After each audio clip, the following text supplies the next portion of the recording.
इस वक्त जैसा कि आपको पता है कि सारी दुनिया परेशान है, पैनिक मोड में है और इस पैनिक की असल वजह मिडल ईस्ट की जंग है। लेकिन इस पूरी आग में सबसे ज्यादा सस्पिशियस चीज क्या है? वो चीज है चाइना की खामोशी। ना वो फ्रंट फुट पर आ रहा है, ना ओपनली मीडिएशन ऑफर कर रहा है, ना साइड चूज कर रहा है। और जब एक सुपर पावर इतने बड़े क्राइसिस में इतनी केयरफुली चुप रहे तो सवाल पैदा होता है, क्या चाइना पीस चाहता भी है या नहीं? क्या चाइना वेट कर रहा है या फिर चाइना चाहता है कि सब थक कर उसके पास आए कि वो मीडिएशन करे?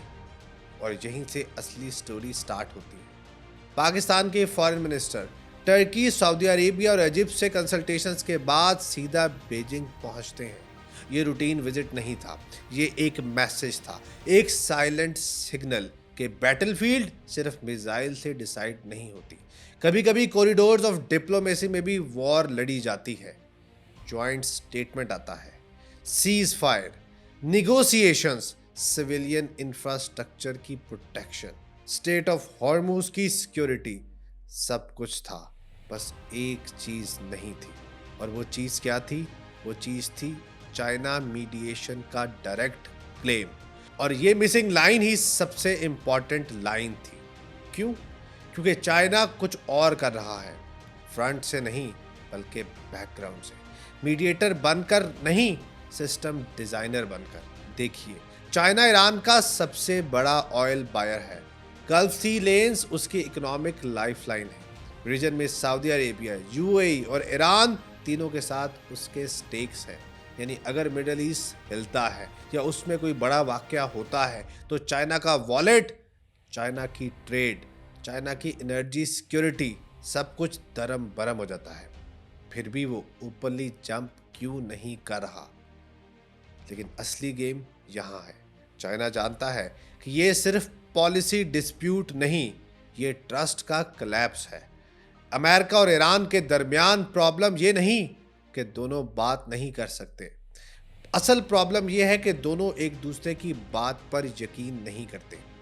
और ट्रस्ट के बगैर मीडिएशन अक्सर स्टेज शो बन जाती है। इसीलिए बीजिंग एक अलग मॉडल यूज कर रहा है। अब देखिए कि उसका मॉडल क्या है। उसका मॉडल है स्लो, इनडायरेक्ट, लेयर्ड। वो खुद सेंटर स्टेज पर नहीं आ रहा। वो Pakistan, Saudi Arabia, Turkey, Egypt, इन सारे मुल्कों को ज्यादा एक्टिव देखना चाहता है और खुद उन सबको एक वाइडर डिप्लोमेटिक फ्रेम में फिट कर रहा है।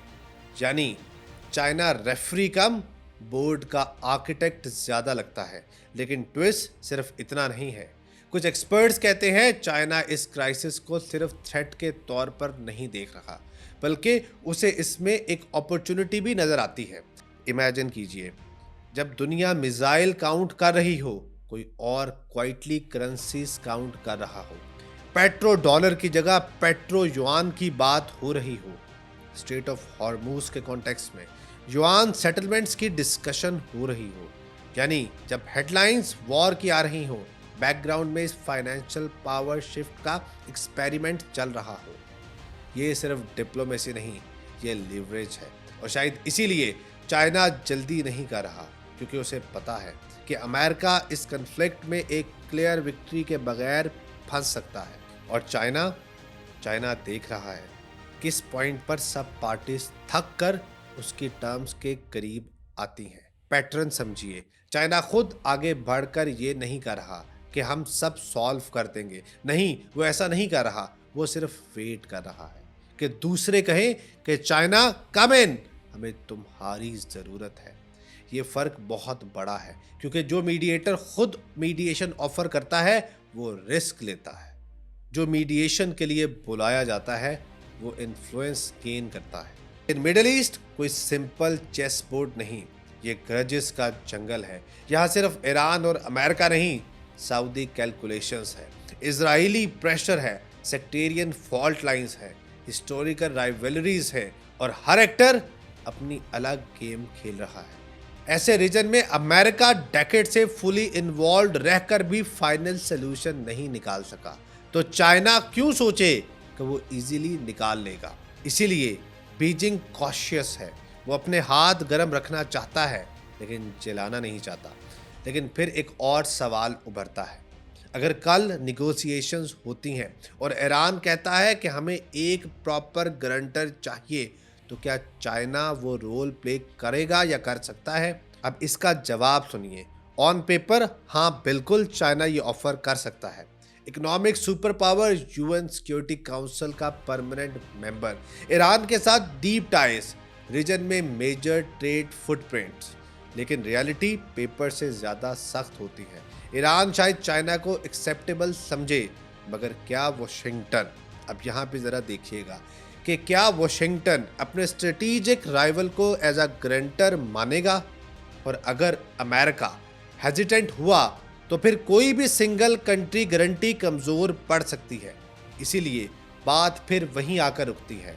शायद सोल्यूशन एक मुल्क नहीं, एक मल्टी लेयर्ड अरेंजमेंट हो।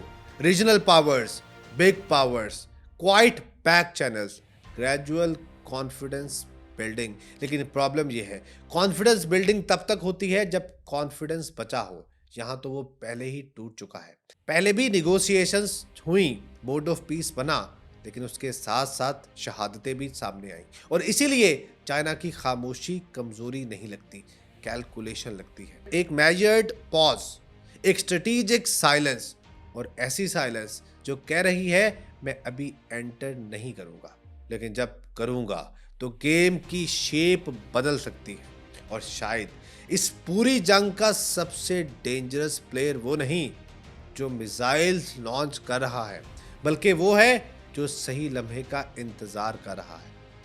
क्योंकि हिस्ट्री में कभी कभी विनर वो नहीं होता जो सबसे ज़्यादा शोर मचाए, जो सबसे ज़्यादा पटाखे फोड़े।